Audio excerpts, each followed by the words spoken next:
Diouf, il a fait du Diouf, hein. Il n'a jamais digéré comme tout le Sénégal. Parce que j'ai des collègues, des amis sénégalais autour de moi. Ils n'ont pas digéré véritablement cette défaite. Donc, Diouf, ses propos n'engagent que lui. Parce que en football, une équipe qui est tenant du titre, qui est championne, c'est elle. Moi, tu ne m'as pas posé la question de Diouf, mais moi, je vais répondre. Oui, oui. Voilà.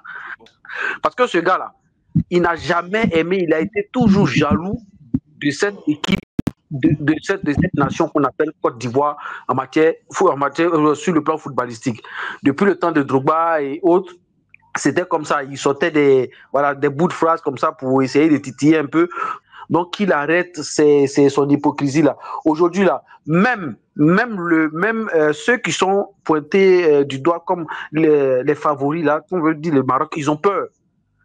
Quelle est l'équipe au monde qui a eu le parcours qu'on a eu pour pouvoir avoir ce mental là pour rapporter? Quand on parle de mental côté Cameroun, moi je me pose des questions. Ils ont quel genre de mental? S'ils étaient à notre place, est-ce qu'ils auraient fait ce qu'on a fait? C'est pas sûr. Donc actuellement, l'équipe à battre, l'équipe qu'il faut craindre, c'est la Côte d'Ivoire. Moi, je pense que Diouf a raison. Ok. En fait, déjà, on va jouer en Afrique du Nord. Historiquement, lorsqu'on joue dans un pays d'Afrique du Nord, c'est généralement un pays d'Afrique du Nord qui remporte la Coupe d'Afrique. L'équipe que je crains le plus, c'est pas le Maroc, malgré toute l'organisation, tout le travail qu'ils ont abattu. Diouf, on le connaît, hein, voilà, il est toujours dans l'excès. Je pense qu'il a même fait une déclaration où il a dit qu'il est plus talentueux qu'Eto'o, mais Eto'o a eu une meilleure carrière que lui. Donc, c'est dit le personnage, en fait. Donc, moi, je suis pas étonné qu'il tienne ce genre de déclaration-là. Il n'est pas objectif. Pour moi, Diouf, j'ai pas forcément en tant que légende du football, parce qu'il faut le reconnaître, c'est quelqu'un aussi qui est une légende du football africain. Il a été deux fois Ballon d'Or. Je te permets de dire le Cameroun, c'est quoi là, l'hôtel continental. En fait, il n'y a aucune classe dans sa façon de parler. Pour moi, voilà, c'est un avis d'un patriote sénégalais. Donc, ouais. Après, dire qu'une nation qui vient de remporter une Coupe d'Afrique, qui est passée par des moments compliqués, qui est revenue, qui a battu des équipes qui n'étaient pas faciles à battre, qui a sorti le tenant en titre, le Sénégal, qui a sorti le Mali dans un scénario qui était invraisemblable, qui va battre la RDC et qui va battre l'orgue même du tournoi qui était le Nigeria, dire qu'à la sortie de cette compétition, que voilà, cette équipe-là n'est pas favorite pour la prochaine édition. Soit on a de mauvaise foi, ou soit on a... Voici ce que Diouf a dit après le tirage au sort d'aujourd'hui. Il dit aujourd'hui, le favori numéro 1 de cette CAN 2025 au Maroc, c'est le Maroc. Le favori numéro 2, c'est le Sénégal. Pourquoi pas l'Égypte? Pourquoi pas le Cameroun? Le Cameroun qui est dans nos groupes comme d'habitude, qui est dans le groupe de la Côte d'Ivoire. Et il place le Cameroun comme favori pour cette CAN aussi. L'Algérie et puis l'Algérie. Mais après, il y aura les outsiders. Peut-être la Côte d'Ivoire serait dans les outsiders. Voici ce que Diouf a dit. Moi, tu ne m'as pas posé la question de Diouf, mais moi, je vais répondre. Oui, oui. Voilà. Parce que ce gars-là, il n'a jamais aimé, il a été toujours jaloux de cette équipe, de cette nation qu'on appelle Côte d'Ivoire en matière sur le plan footballistique. Depuis le temps de Drogba et autres, c'était comme ça. Il sortait des bouts de phrases comme ça pour essayer de titiller un peu. Comme le dit Kraba, il n'a jamais remporté un match face à la Côte d'Ivoire et il ne va jamais remporter un match face à la Côte d'Ivoire. Même si on met les moins de 2 ans, il ne pourra jamais remporter un match face à la Côte d'Ivoire. Le Sénégal, ce sont des bons joueurs, comme le dit Yaya Touré. Il y a des bons joueurs et il y a des grands joueurs. Je pense que c'est Eto'o qui l'a dit. Voilà. Nous sommes une grande équipe. Eux, c'est une bonne équipe. Ils ne sont pas encore devenus une grande équipe. Nous, on a écrit l'histoire du foot africain avant que ceux-là ne puissent écrire parmi les vainqueurs d'un trophée, je veux dire, continental en Afrique. Je veux parler de la CAN. Donc, qu'il arrête son hypocrisie là. Aujourd'hui là, même ceux qui sont pointés du doigt comme les favoris là, qu'on veut dire le Maroc, ils ont peur. Quelle est l'équipe au monde qui a eu le parcours qu'on a eu pour pouvoir avoir ce mental là pour rapporter? Quand on parle de mental côté Cameroun, moi je me pose des questions. Ils ont quel genre de mental? S'ils étaient à notre place, est-ce qu'ils auraient fait ce qu'on a fait? C'est pas sûr. Donc actuellement, l'équipe à battre, l'équipe qu'il faut craindre, c'est la Côte d'Ivoire. Avec les Adingra et autres, je pense que voilà, ça va mousser, comme on le dit chez nous au pays. Pour moi, Diouf, je suis pas forcément surpris par rapport à ses déclarations. Hein. Il est réputé pour être quelqu'un de sulfureux, sa façon de se comporter, même quand tu regardes sa carrière aussi, on sait comment il fonctionnait sur les terrains, cracher sur les joueurs, etc. Et même dans son langage, voilà, il est peut-être bon, balle au pied, mais au niveau du raisonnement, c'était un peu compliqué. Donc, pour moi, c'est pas forcément quelqu'un voilà, ce qu'il dit, on n'accorde pas forcément assez d'importance en tant que légende du football, parce qu'il faut le reconnaître, c'est quelqu'un aussi qui est une légende du football africain, il a été deux fois Ballon d'Or. Je te permets de dire le Cameroun, c'est quoi là, l'hôtel continental. En fait, il n'y a aucune classe dans sa façon de parler. Tu vois, c'est un peu comme les trucs du quartier. Donc, pour moi, voilà, faut pas accorder d'importance à ce qu'il dit. Je sais pas si vous vous souvenez, même, je pense, hein, pendant la CAN en Côte d'Ivoire, lors des tirages au sort, mais c'était pareil, hein, c'était ce qu'il disait. C'était le Sénégal, c'était le Maroc et la Côte d'Ivoire. Bon, même pas, tu vois, il mentionnait même pas la Côte d'Ivoire. Pour moi, c'est pas quelqu'un qui a un avis, je veux dire, qui a le flair du football, qui sait analyser les choses. Peut-être balle au pied, il peut dribbler 3 personnes, mais c'est pas quelqu'un qui va analyser les choses en profondeur. Donc, pour moi, voilà, c'est un avis d'un patriote sénégalais. Donc, voilà, ça n'engage que lui. Après, dire qu'une nation qui vient de remporter une Coupe d'Afrique qui est passée par des moments compliqués, qui est revenue, qui a battu des équipes qui n'étaient pas faciles à battre, qui a sorti le tenant en titre, le Sénégal, qui a sorti le Mali dans un scénario qui était invraisemblable, qui va battre la RDC et qui va battre l'orgue même du tournoi qui était le Nigeria, dire que à la sortie de cette compétition que voilà, cette équipe-là n'est pas favorite pour la prochaine édition. Soit on a de mauvaise foi, ou soit on n'a aucune culture football, ou soit on est un patriote qui réfléchit pas beaucoup. Donc pour moi... Qu'est-ce que toi tu penses de la déclaration de Diouf? Parce que clairement, je pense qu'il s'est basé sur les récentes performances de notre équipe avec les 2 défaites à l'extérieur. Quand il dit qu'aujourd'hui, le favori numéro 1, c'est le Maroc, et puis après, c'est le Sénégal, et puis l'Égypte. Et la Côte d'Ivoire est peut-être outsider, dans les outsiders. Est-ce que tu es d'accord avec ce qu'il dit? Bon, déjà, je vais commencer par là où tu as terminé. Bon, Diouf, on le connaît, hein, voilà, il est toujours dans l'excès. Je pense qu'il a même fait une déclaration où il a dit qu'il est plus talentueux qu'Eto'o, mais Eto'o a une meilleure carrière que lui. Donc, c'est dit le personnage, en fait. Donc, moi, je suis pas étonné qu'il tienne ce genre de déclaration-là. Il n'est pas objectif, c'est tout. Il pense que le Sénégal est une grande nation d'Afrique, alors que même pas. Voilà, ils ont gagné une CAN, mais le Sénégal, c'est pas une grande nation sur le continent africain. Donc, il arrête un peu. Mais clairement, par rapport à la première question, mais bien sûr qu'on est favori vu qu'on a gagné la dernière CAN. Donc, on vient aussi au Maroc, c'est pour faire un back-to-back, c'est pour remporter la CAN. Et puis, bon, la Côte d'Ivoire, c'est pas la petite équipe d'à côté. Hein. Voilà, on a quand même des joueurs expérimentés, des joueurs de qualité. On a certains joueurs qui jouent dans les grands clubs en Europe, donc c'est pas une petite équipe. Voilà, même s'il y a des choses à dire sur le jeu et tout, mais dire aujourd'hui que la Côte d'Ivoire est outsider, c'est pas objectif, c'est pas réaliste. Voilà, parce que on a quand même fait un parcours, on a gagné la CAN, on est quand même sur plus ou moins une bonne dynamique. Et donc, bon, tout ça va se confirmer avec les éliminatoires de la Coupe du Monde.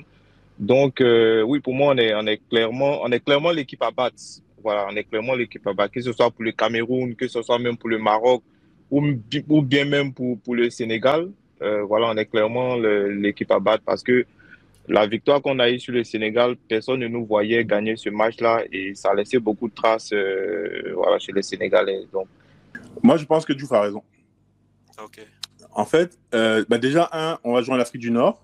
Historiquement, lorsqu'on joue dans un pays d'Afrique du Nord, c'est généralement un pays d'Afrique du Nord qui remporte la Coupe d'Afrique. L'équipe que je crains le plus, c'est pas le Maroc, malgré toute l'organisation, tout le travail qu'ils ont abattu, le fait qu'ils jouent à domicile, etc., je pense que l'Égypte est le grand favori de cette Coupe d'Afrique-là. On est en Afrique du Nord, c'est une équipe qui est vexée de sa précédente Coupe d'Afrique et qui historiquement a toujours une ossature, et même l'essentiel de son équipe qui joue en Égypte. Ils ont l'habitude de jouer ensemble, c'est un groupe homogène, etc. Encore une fois, en jouant en Afrique du Nord, pour moi, l'Égypte est le premier favori. Et à la place de Diouf, par contre, je ferai profil bas parce que je pense pas que malgré la belle génération qu'ils ont, que le Sénégal, en fait, ait abattu justement le travail qu'il fallait pour pouvoir prétendre au titre. Donc, je pense pas que le Sénégal, au contraire, est un favori. Mais clairement, pour moi, l'Égypte est le grandissime favori de cette compétition. Et la Côte d'Ivoire est effectivement outsider parce que pour plusieurs raisons, et notamment le fait qu'il faut qu'on garde à l'esprit que notre Coupe d'Afrique, là, on va devoir prouver. On va devoir prouver qu'on ne l'a pas eu on ne l'a pas eu par hold-up, en fait. Le symbole de cette Coupe d'Afrique, c'est le coup du marteau, c'est-à-dire c'est des buts en fin de match, des buts de dernière minute, des buts de raccro. On s'est arraché pour pouvoir avoir ça. On va nous dire qu'on a gagné par un concours de circonstances, etc. Et cette Coupe d'Afrique-là, justement, il faut qu'on soit en mesure de prouver, il faut qu'on soit en mesure de confirmer pour pouvoir enfin faire partie des très grands d'Afrique. Pour l'instant, on est sans doute un grand d'Afrique, mais pas un très grand d'Afrique tel que notamment l'Égypte et le Cameroun le sont.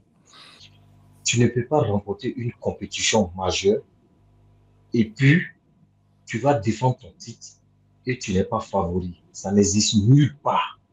On ne peut pas te mettre dans les outsiders. Ça, c'est vrai. C'est impossible.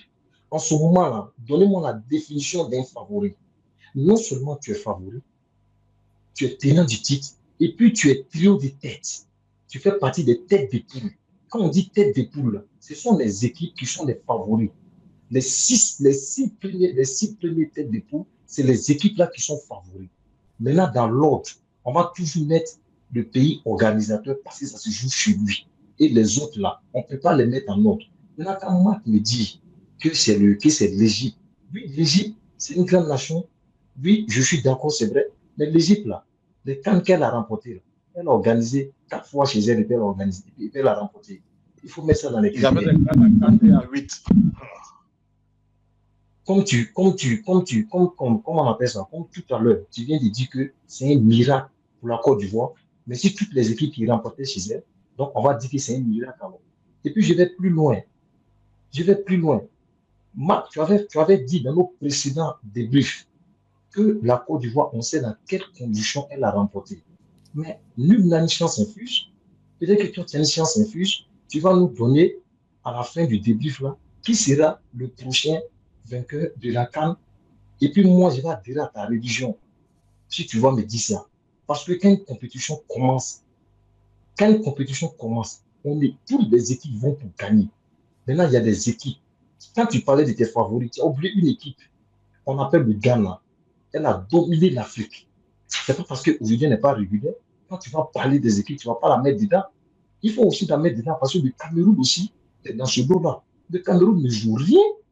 Ça se voit. Donc, mettre le Cameroun devant favori de la Côte d'Ivoire parce qu'elle a remporté 5 fois. Mais je suis désolé, la Côte d'Ivoire a remporté 3 fois. On n'est pas une petite nation de foot. On a eu des très grands joueurs, des très grands joueurs de foot. On a des joueurs qui ont remporté 4 fois Ballon d'Or, comme le Cameroun, et puis 4 fois successifs. On a les liens à Touré qui l'ont fait. Donc, mettre la Côte d'Ivoire à un niveau très bas. Mais non, je ne suis pas d'accord. La Côte d'Ivoire est favori dans cette CAN. Maintenant, comment elle va l'aborder pour tenir son statut de favori, ça c'est une autre chose. Chaque match se conjugue au présent. Donc, moi, j'attends de voir les éléphants me montrer ce qu'ils peuvent. Me dire qu'on n'a rien à prouver. C'est ceux qui veulent venir, blanc, j'emprunte les mots d'Axel. Ceux qui veulent venir remporter la coupe là, c'est eux, ils ont à prouver. Nous, on n'a rien à prouver. Rien. Nous, on s'en pour défendre notre titre. Donc, on doit être concentré à plan parce que des équipes qui vont venir là. C'est nous, on est l'équipe à abattre. C'est pas le Cameroun qui est l'équipe à abattre. Même le Cameroun, là, le fait qu'ils sont tombés dans notre poule, là, eux-mêmes, là, ils ont commencé à mal dormir. Ça, je te dis, il faut discuter avec les Camerounais et puis tu vas l'entendre. Eux-mêmes, là, ils ont peur de nous croiser aux yeux. C'est-à-dire qu'on est Ivoiriens, mais en même temps, on est en train de vendre la peur aux Ivoiriens en mettant deux équipes. Non, tu parles trop bien, j'aime ça. Dans cette canne-là, j'ai confiance à mes éléphants que tout le monde. Maintenant, je n'ai pas la chance infuse.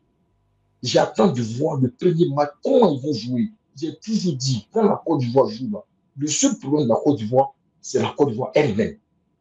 Parce qu'elle a tendance à s'endormir. Elle a tendance à sous-estimer des équipes.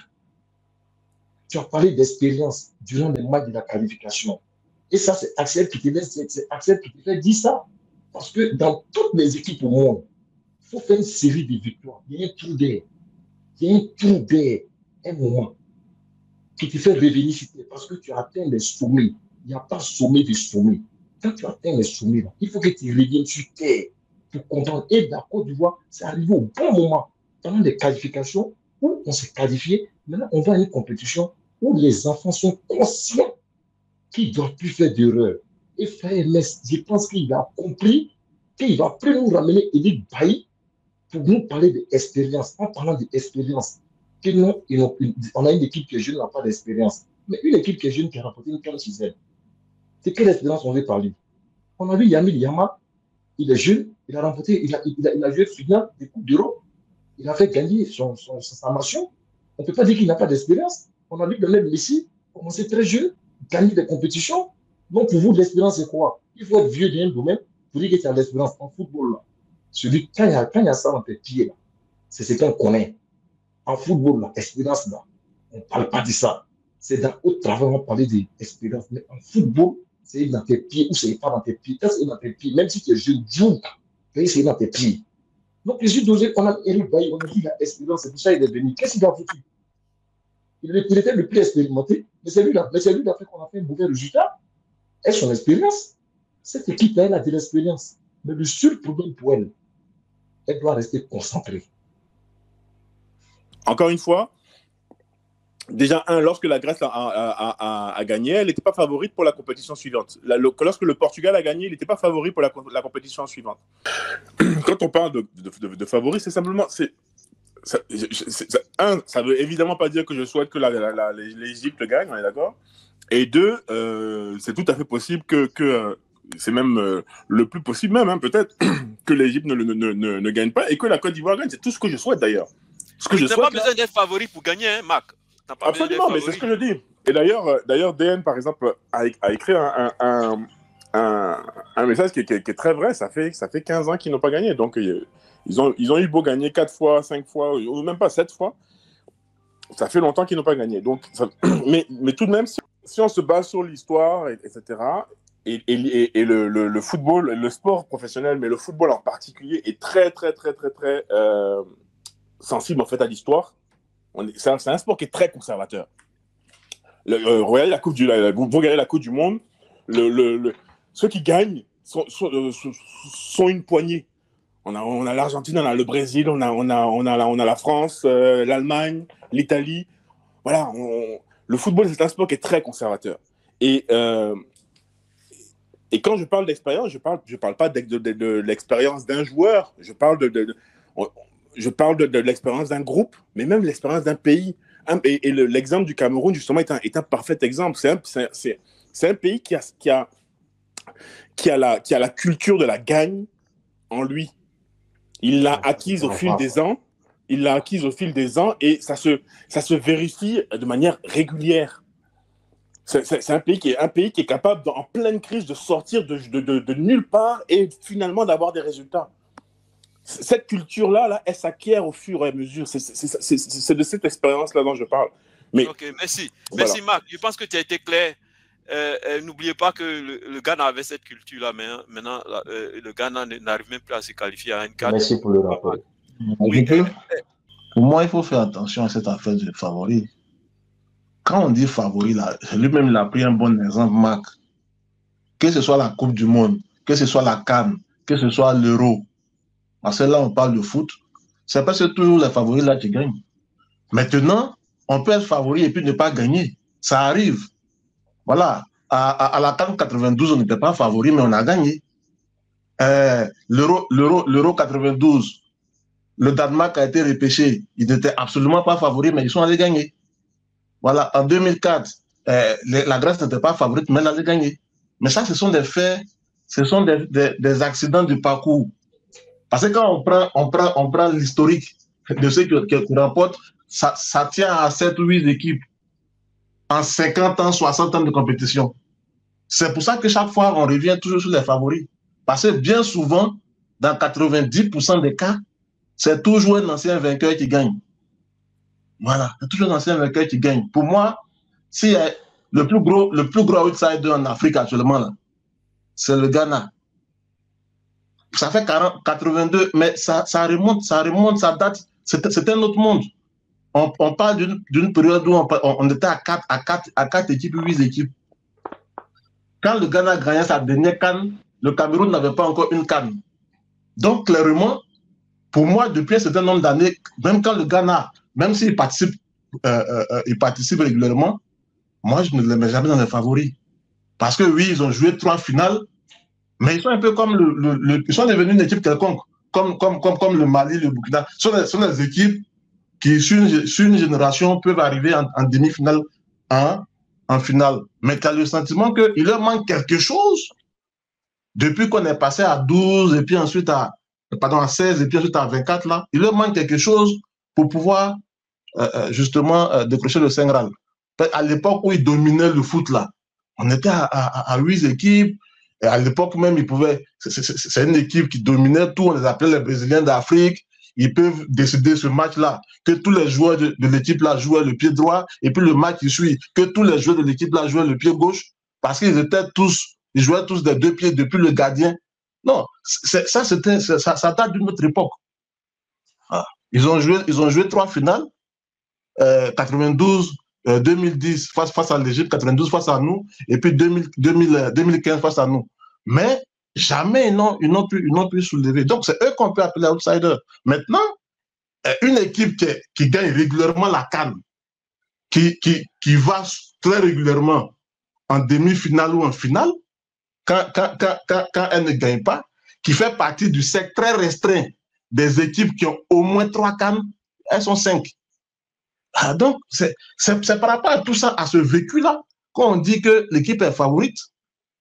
Maintenant, il n'y a pas que ça. En général, quand le Sénégal gagne en 2021, et puis on dit, quand on finit, c'était le Maroc, on dit le Sénégal.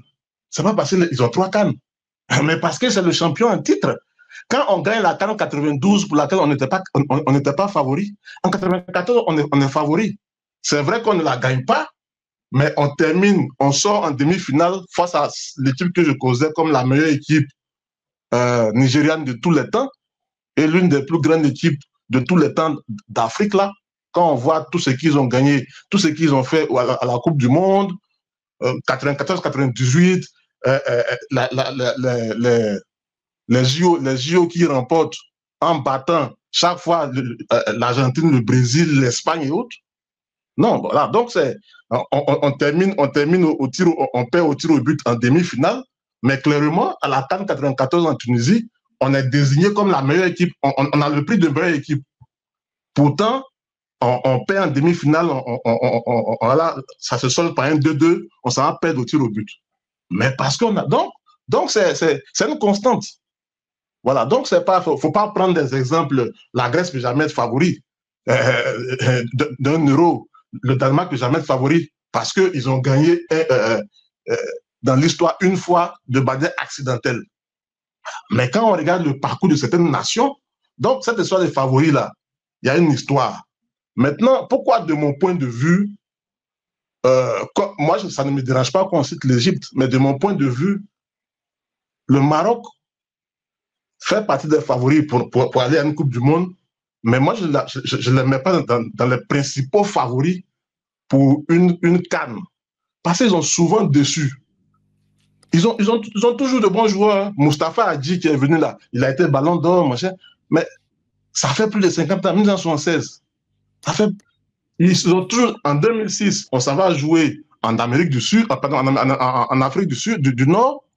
Ils sont presque à domicile, mais on les bat en match de poule, ils ne vont pas loin. Voilà, on était dans la même poule que l'Égypte, la Libye, on les a battus. 1-0, un penalty de droit. Quoi encore? La dernière CAN là, remportée par l'Algérie, qui était en Égypte, mais encore décevant.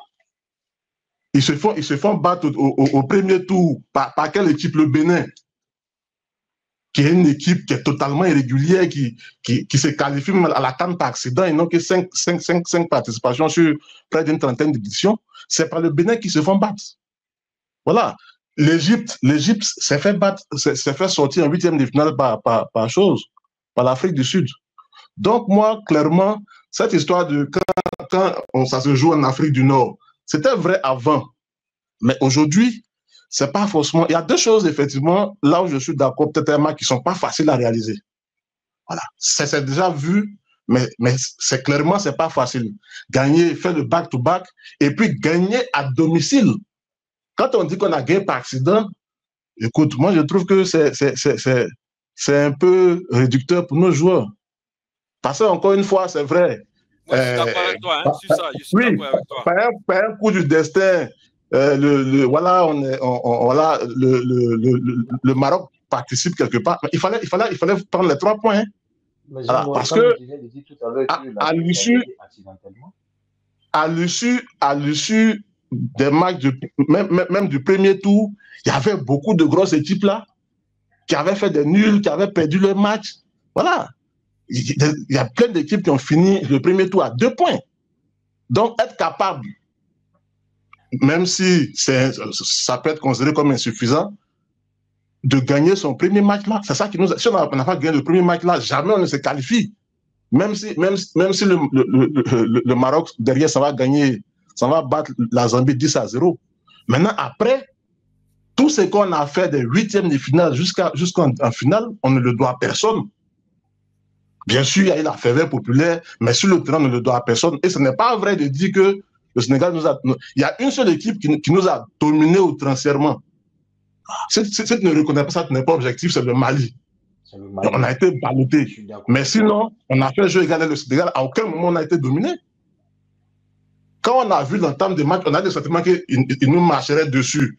Surtout eu égard à leur premier tour. Mais après le premier but, là, ils n'ont plus existé. On les a bouffés au milieu du terrain. Ils n'ont jamais existé. Tout le monde se rappelle du tacle assassin de l'autre sur chose qui a fallu casser le tibia là. Non, ils n'ont jamais existé. Il y a une image là même qui tourne en boucle où on voit Seko Fofana éliminer deux milieux de terrain. Non, voilà. Ils n'ont pas existé. Ils ont été méconnaissables. Donc, clairement, on ne peut pas, là je termine par rapport à ça, on ne peut pas être tenant du titre et puis on va venir me dire qu'on n'est pas favori, ça n'a pas de sens. Maintenant, être favori ne veut pas dire que automatiquement c'est forcément favori qui va gagner. Parce que c'est ça aussi. Les pronostics sont faits souvent pour être déjoués. C'est ça qui fait la beauté de la compétition. Mais dans l'histoire, il y a eu beaucoup d'exemples. Ce n'est pas parce qu'on est favori, on est entre les 6, 7 ou bien 8 favoris, que ça veut dire que forcément on la gagne. Alors, maintenant, pour terminer par rapport à ça, pour moi, l'Égypte qui arrivait à se maintenir à un certain niveau, grâce à ces deux gros mastodontes-là, que sont le Zamalek et puis le Al-Ali, est en baisse de régime. C'est vrai qu'au niveau du front de l'attaque, ils ont peut-être l'une des meilleures attaques d'Afrique, mais après, derrière, c'est très moyen. Depuis le gardien en attaque, là, en tout cas dans les autres compartiments de jeu, c'est très moyen. Je pense que le printemps arabe leur a fait beaucoup de mal parce qu'ils avaient une structuration qui était séculaire, qui datait de longtemps. Et donc, les remous sociopolitiques qu'il y a eu là, en fait, d'ailleurs, même, ils ont fait 2 CAN d'affilée où ils n'avaient pas participé, je crois, 2012 et puis 2013. Il leur a fallu quelques années pour se refaire. Donc, aujourd'hui, c'est vrai, historiquement, ils sont les plus grands vainqueurs, mais en même temps, ils ont gagné 3 CAN à 4 et à 8. Donc, il faut contextualiser tout ça. Donc, quand je prends tout ça, et puis quand je vois un peu, 2019, ça ne date pas de très loin. Et quand on prend les 10 dernières années, la Côte d'Ivoire est la seule équipe sur les 10 dernières années, de 2015 à 2025, là, qui a gagné 2 CAN. Donc, on est sur une tendance ascendante par rapport à des anciennes gloires.